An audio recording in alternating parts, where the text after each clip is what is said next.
Welcome to Audible Sportscast, your home for all things sports.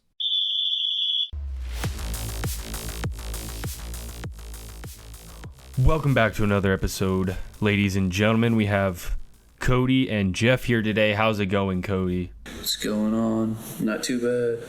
That's not too bad. We're finally at the sad end of the NFL season with the Super Bowl finally being played over last weekend. The Chiefs, Eagles, we've talked all about it last week, and congratulations to the Kansas City Chiefs on another Super Bowl, their second one in 4 years, their third Super Bowl in the last same amount of time frame. But it's a good game. But before we get into it, we of course have to talk about our rankings, or not rankings, but our playoff records. Talked about it a little bit last week. I was right behind Cody with him at 8-4, me at 7-5. We had different answers, and well, I picked the Chiefs, he picked the Eagles. So at the end of that, we tied at 8-5. Brett was 5-2, but he was actually the closest score of any of us for the actual game. He said 34-28. Still not the score, but between all of us, it was the closest. So instead of us being co-crowned playoff whatever, I looked back because when the playoffs first started, we made a whole pretty much go at how we thought the playoffs would go. Remember that, Cody? Yeah. Do you remember how well you picked those games?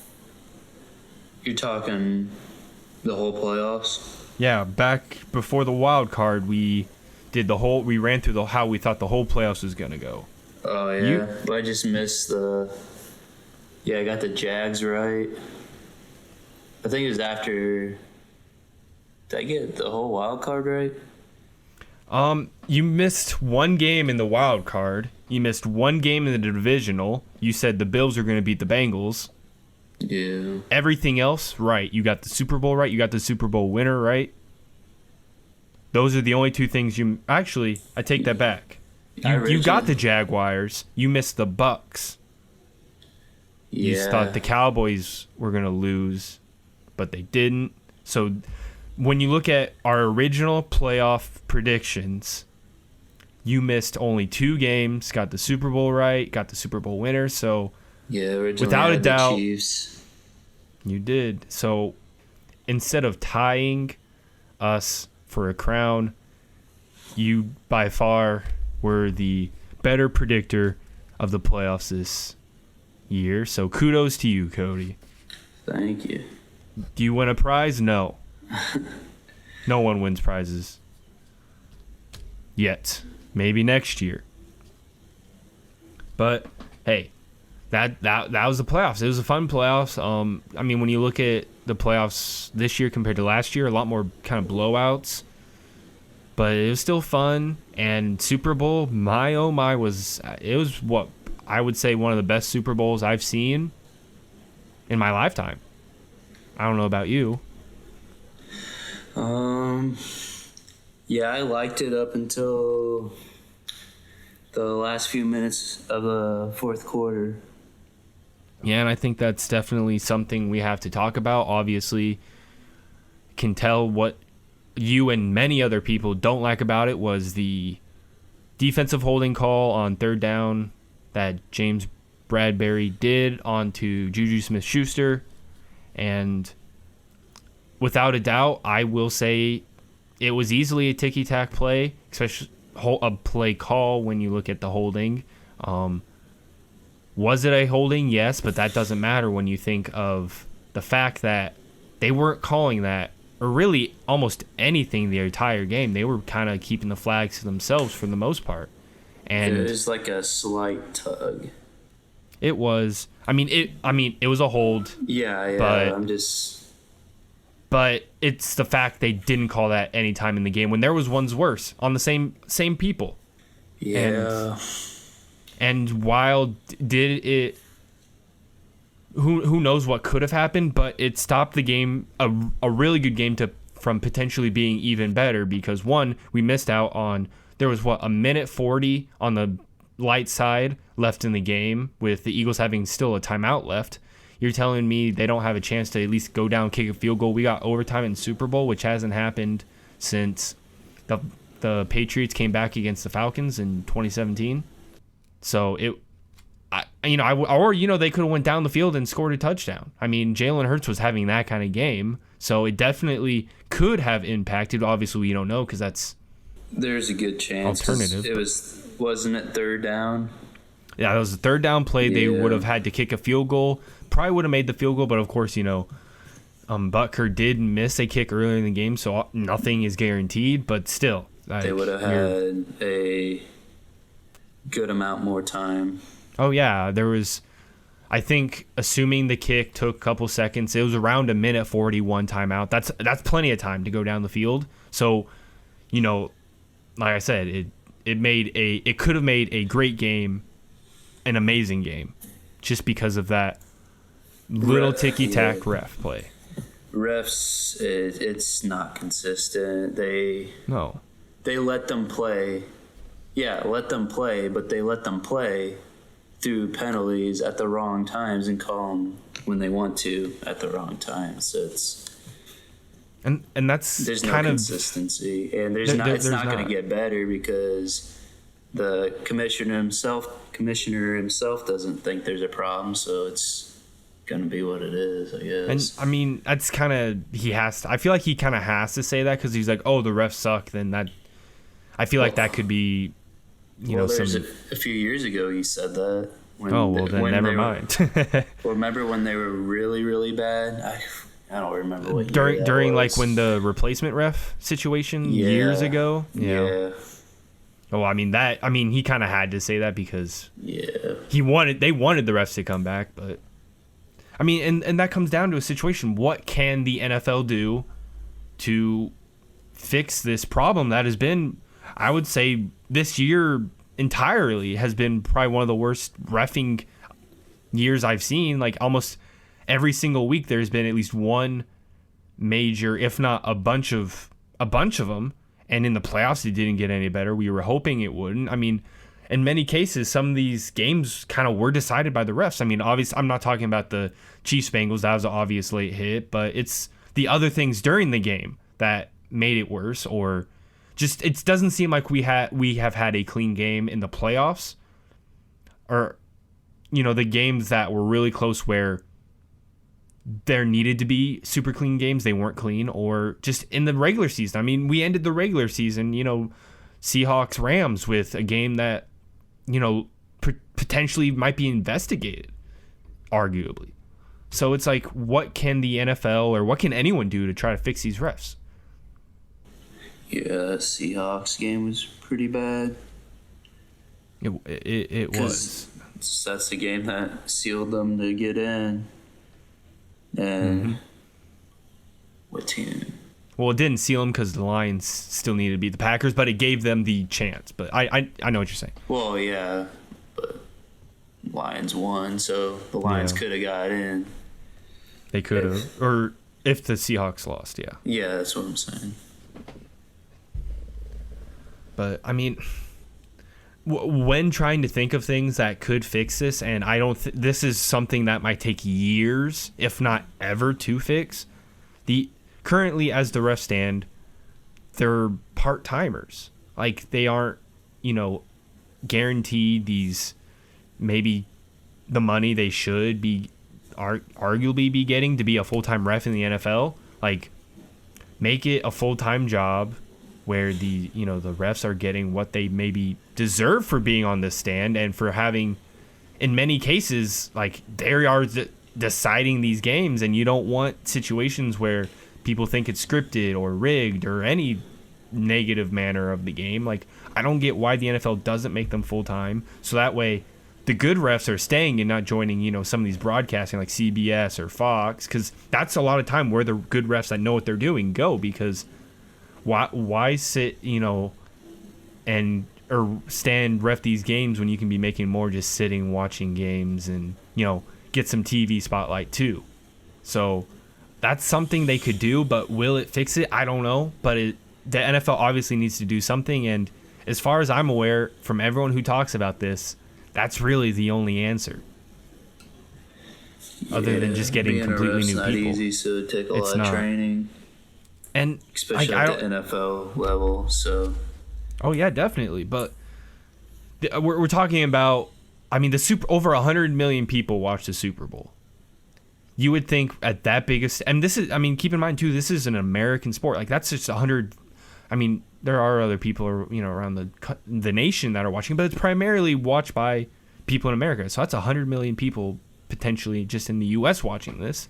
So it's like, you would think they do more to make it just no controversies whatsoever. Like, it's just mind-blowing that we always are talking. Sometimes we're talking more about the refs in the actual game. And that was a really good game.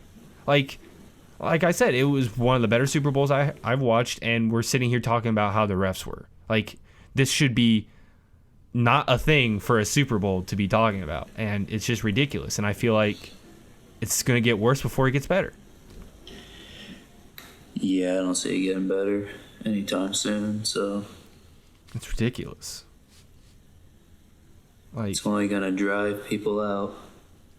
I know, and I'd hate to see the ratings start to go down before they do take initiative. Like, do something now before that happens. And I mean, at the same time, when looking at, I mean, especially that call, whether it was called or not, there would probably be people complaining about it.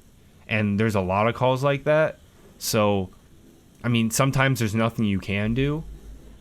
But at the same time, there just could be better things. And I mean, you don't even have to do necessarily, like, you can do other things too, I guess. Now I'm thinking about it. You can have an NFL ref in, like, the skybox with his binoculars and a little TV screen being able to watch stuff. And, as soon as that play's done, oh, hey, you guys on the field, you missed a holding, or, hey, you don't have to go review that was a fumble. So it takes, not only does it make maybe the ref's job a little bit easier, but you also could potentially save some time, because those instant replays sometimes can take minutes and it just drags.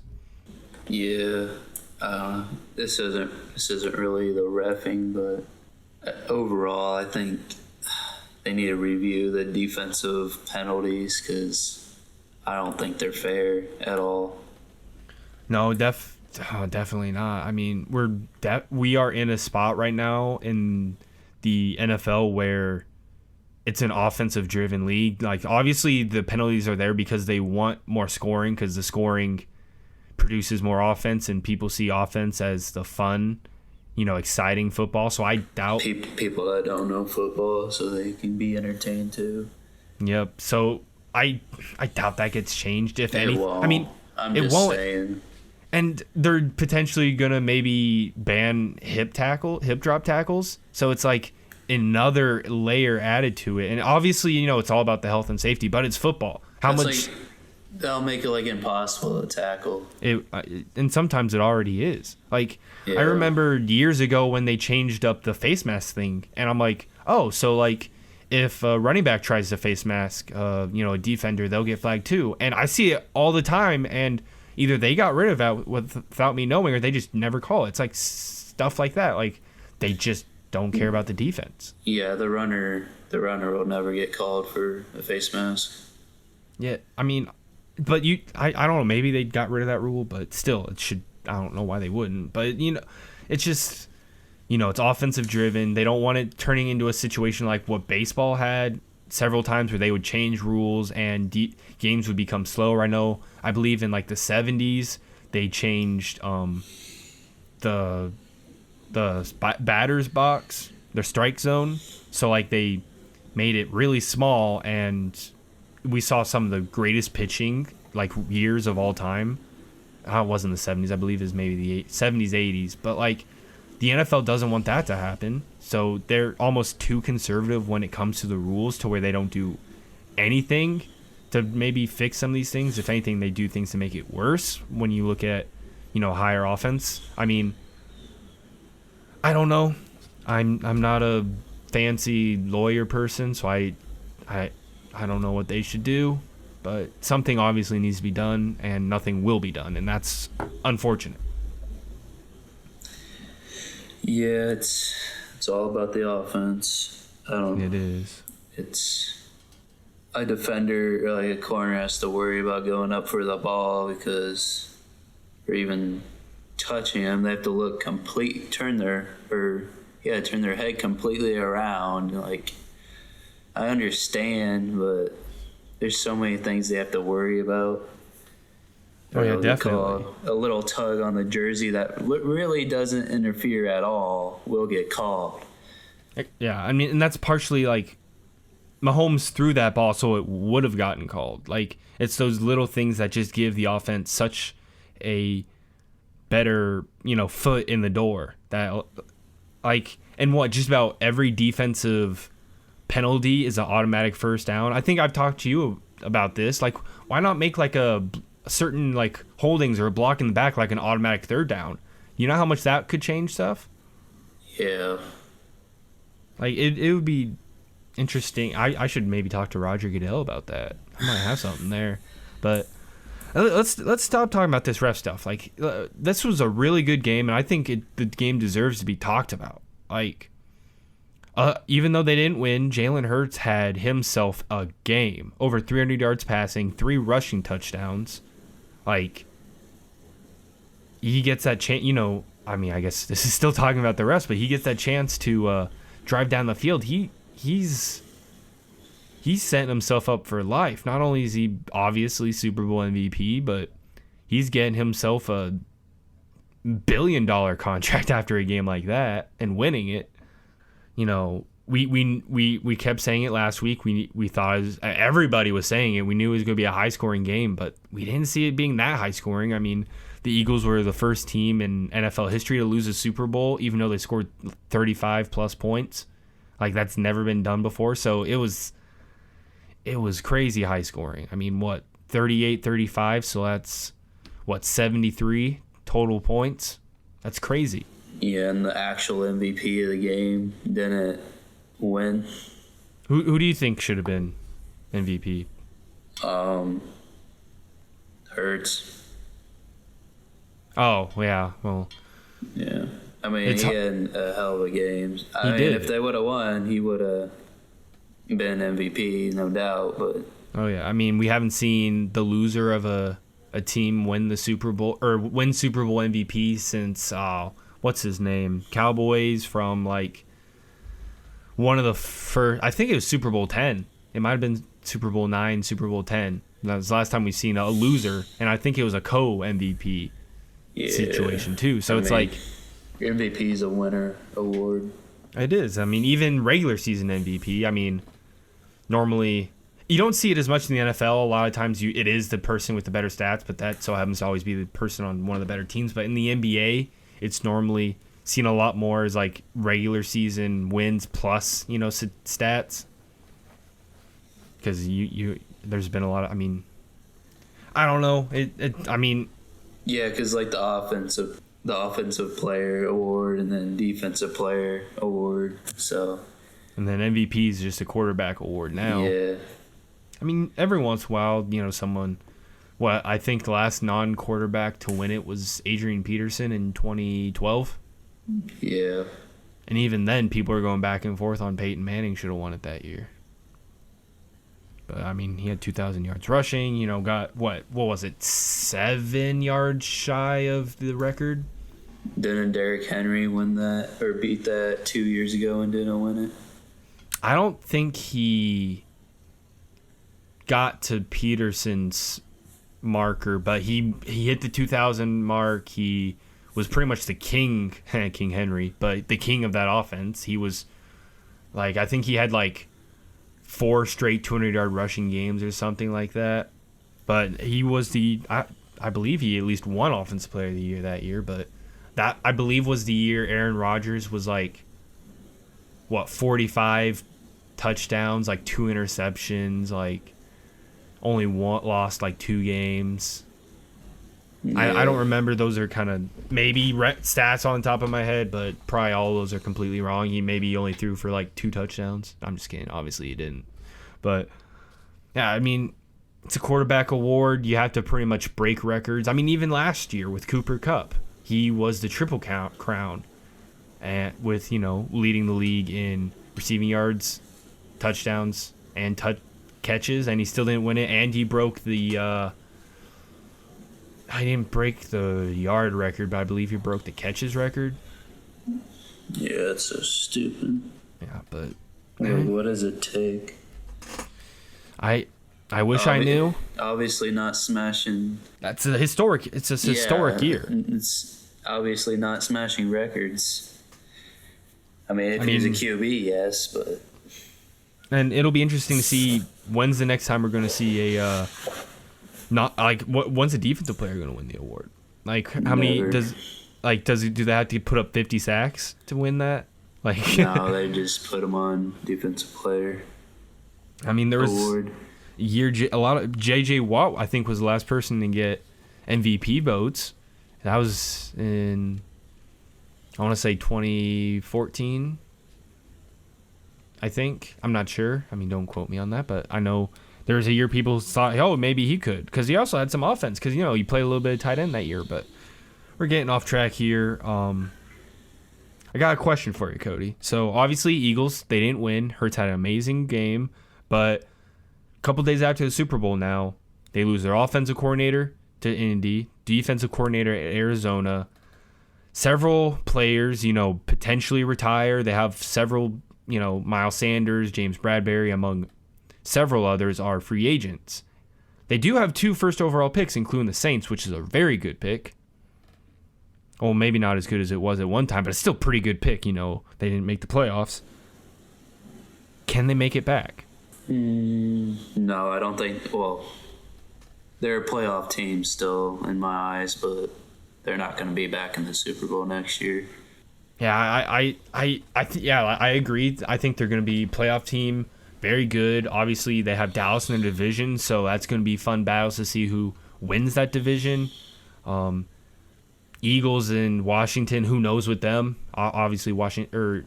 They both had good years. They just couldn't do it there at the end, and just we're obviously on a different level compared to Eagles and even Dallas. But I mean, look at the 49ers. The 49ers were, in many situations, a quarterback away.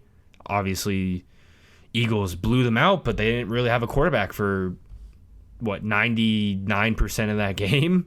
Yeah, so it's I still believe out of all their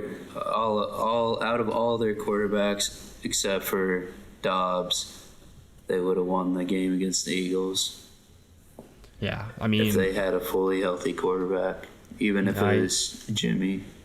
I agree. I mean, Jimmy's probably going to go to free agency now. Who knows actually with that market now that Derek Carr has been cut. Who knows what might happen with some of these rookies, Aaron Rodgers, Lamar Jackson, but it's looking like a pretty interesting quarterback market, so who knows what will happen with Jimmy G, but, Trey Lance, Brock Purdy, they might bring in a guy like Stetson Bennett to take late in the draft, so, I know I've joked about that before, but I think they'll be okay. They everybody seems to be coming back. They could get even better. Who knows? 49ers are a team. I think, I feel like we say it every year, though. If, we're always if the 49ers were healthy, they would have been in the Super Bowl. We've been saying it pretty much since they lost the Super Bowl. They're a quarterback away from winning the Super Bowl, and every year they show us why. Well, that and what was it? Last year, they were looking like a Super Bowl favorite in the beginning of the season, but their whole team just fell apart. They still made it to they made it to the NFC champ. That was the year before Jimmy G gets hurt, Nick Bosa tears his ACL. Yeah. I think week 2 against the Jets in New Jersey, they had 2 or 3 players tear their ACL. And that's partially why they went on to draft Trey Lance, because they thought that was their guy. Obviously now he can't stay healthy. Brock Purdy gets hurt in his most important game in his life. They can't reach that, that point. And Jimmy G almost won them the Super Bowl. He just put a little bit too much air on that one play. in the Super Bowl, but it's a very talented team. How long can they keep that team together until they find a guy? Maybe they go out and get Derek Carr. That honestly kind of feels like a move I could see them doing. It's a move I like. I don't know if it's the right move. I don't know how. I don't like that quarterback room at all. When Purdy is actually my favorite quarterback in that room. Yeah, I mean, I would love to see a healthy Trey Lance finally just show us all, because we've been waiting now for 2-3 years. I mean, everyone, that entire rookie class except for Zach Wilson is pretty much still getting their shots. I mean, we all know what we're getting with, I mean, we still don't know about Mac Jones really. Now they didn't really have a competent offensive coordinator last year, so they finally bring one in. So they're going to be a better team next year, I would hope. But Justin Fields still trying to figure that out. Really, I think he's the guy, but that team needs so much work that they're a TBD. He's gonna wear down pretty fast. Well, I hope not. But Trevor Lawrence, I mean, Calvin Ridley is being potentially reinstated, so that team's going to be even better next year, hopefully. Since, I mean, the rest of the division seems to be going in the opposite direction, depending on what Indy does this offseason. I think it's going to be between those two teams, and it depends how fast they can. If they do draft a guy, hopefully he's the right one, and hopefully they can develop him quickly enough to compete right away. But I think it's the Jags' division to lose until further notice. Yeah. I'm blanking on his name. Hold on. Bryce Young. Word is Jim Irsay said he really likes him, and everyone, as you know, Irsay has his hands in the team a little more than he should. So, but that's good to hear. Yeah, it's a long way until the draft, so who knows what can happen. Obviously, they would have to trade up to 1 probably. Yeah, I mean, hey, how do you feel about your first next year, a second this year, which would be like 30, I think it's 34, 35, and then like some other mid-round picks. Take it or leave it. Not all this. I don't like seeing all these Bears fans saying, oh, we need Michael Pittman, Darius Leonard, Shaquille Leonard. Like, no, they're not going to give up those guys. No, it's going to be strictly picks. Yeah, it will be picks, but I'd honestly be happy with C.J. Stroud, even Will Levis. I know a lot of people don't like Levis, but he's definitely moving up a lot of boards. He didn't have a lot of help in Kentucky, but he has some serious potential. I mean, even Anthony Richardson, the Florida quarterback, like he has some. This seems like looking at all of the. I mean, Hendon Hooker, the quarterback from Tennessee. Yes, he's a little older, but he has some a lot of potential in him too. He's probably going to be a day 2 pick, maybe 3. We'll see. But between all those quarterbacks, we have free agency. We know for sure. Derek Carr could sign with the team whenever he wants. But now that he was officially cut, he doesn't have to wait till free agency. Jimmy G, as we mentioned before. Lamar, who knows with Lamar? He could be franchised and traded. He could be straight up. I mean, they're going to franchise him probably no matter what to try to get something out of him. Aaron Rodgers, I guess, just went into his dark thing or whatever the heck he's doing. So who knows? He might come out a new man saying, trade me to Pittsburgh. I don't know. I don't know why I said Pittsburgh. First team to come to mind. But it'll be interesting to see where quarterbacks go. Yeah, they're saying now that the Colts hired what's his first name? Steichen. Steichen. Yeah, however you say it. But they're saying, I've seen reports saying that the Colts should draft that Anthony Richardson from Florida and Levis, because those two fit his scheme the best. But I think Stroud and Richardson are the best in my eyes, or even Young, but I really don't want the Colts to trade up to 1 to get Young. I wouldn't mind it as a Bears fan. Yeah, but I'd be happy with Stroud. I know he's small, but I mean, people are calling him the Steph Curry of football, so we'll see how that goes. I don't know how an NFL player can shoot threes on the football field, but we'll see how that goes. But fix that. But before we go, call it right now. Who's winning the Super Bowl next year? Super Bowl next year? Dang. I haven't really even thought about it, but I'll go NFC. I'm going to say the 49ers. I'm going to go 49ers again. Hopefully they get a quarterback or have a quarterback. Yeah, I said 49ers in the beginning of the season. Then AFC is always tough.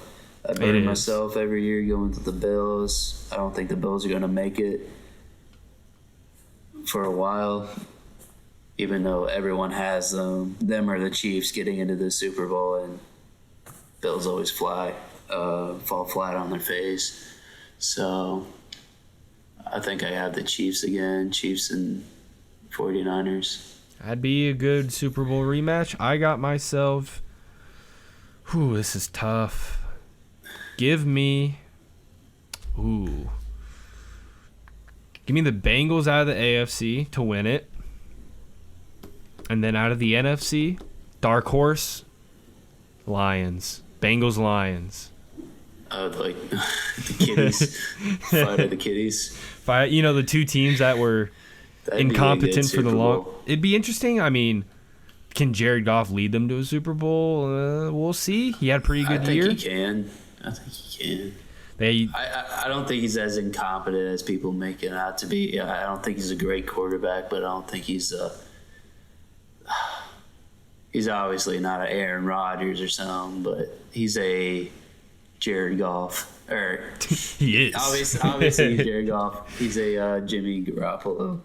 Hey, Jimmy Garoppolo went to the Super Bowl, so why can't Jared Goff? I mean, hey, they're both JGs. Yeah, see? Yeah, both JGs. I didn't even mean to do that.